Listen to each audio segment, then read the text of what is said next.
खबर शामिल करते हैं साहिवाल से। Executive director Prince Altaf Hussain की रिपोर्ट के मुताबिक साहिवाल चैम्बर ऑफ कॉमर्स के सीनियर नायब सदर शेख अब्दुल हसीब ने कहा कि एक्सपोर्ट में इजाफा के लिए हायल रुकावटों को दूर किया जाए।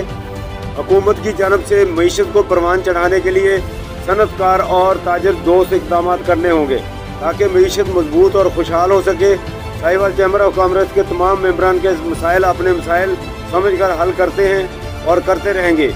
मईशत की मजबूती से ही पाकिस्तान तरक्की याफ्ता बन सकता है। बैरून मुल्क मुकीम पाकिस्तानियों की बड़ी तादाद सरमायाकारी की ख्वाहिशमंद है।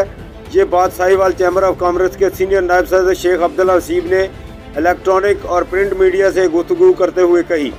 उन्होंने कहा कि हम साहिवाल में नए कमिश्नर मैडम सलवत सईद को खुश आमदीद कहते हैं। साहिवाल चैम्बर ऑफ कॉमर्स के तमाम अरकान और अहदेदारान की जानब से मोहतरमा सलवत सईद को बतौर कमिश्नर साहिवाल चार्ज संभालने पर मुबारकबाद पेश करते हैं। साहिवाल चैम्बर ऑफ कॉमर्स जिला इंतजामिया डिवीजनल इंतजामिया के शाना बशाना है।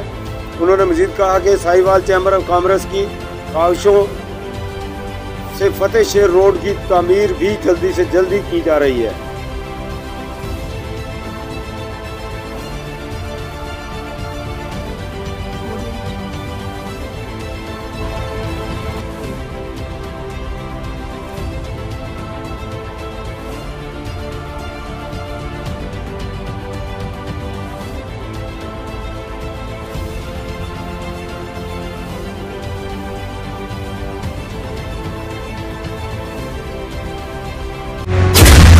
शदीद गर्मी में बेएहतियाती जानलेवा भी हो सकती है। हीट वेव के मुज़िर असरात से तहफ़्फ़ुज़ यकीनी बनाएं। वक्फे वक्फे से पानी और मशरूबात पिएं। गर्मी में बिला जरूरत घर से बाहर न निकलें। धूप में निकलना जरूरी हो तो गर्दन और सर को ढांप कर जाएं। ढीला ढाला और हल्के रंग का सूती लिबास पहने। स्कूल के बच्चे अपने सर ढांप कर रखें और पानी की बोतल साथ रखें। सख्त धूप में मशक्कत से गुरेज करें। धूप में खड़ी बंद गाड़ी में न बैठें। ज्यादा प्रोटीन वाले मुरगन खानों से परहेज करें। किसान अपने मवेशियों और फसलों के लिए पानी का मुनासिब इंतजाम करें। किसी भी हंगामी सूरत हाल में PDMA की हेल्पलाइन 1129 पर कॉल करें। आपका तहफ़्फ़ुज़ हमारी तरजीह। हुकूमत पंजाब।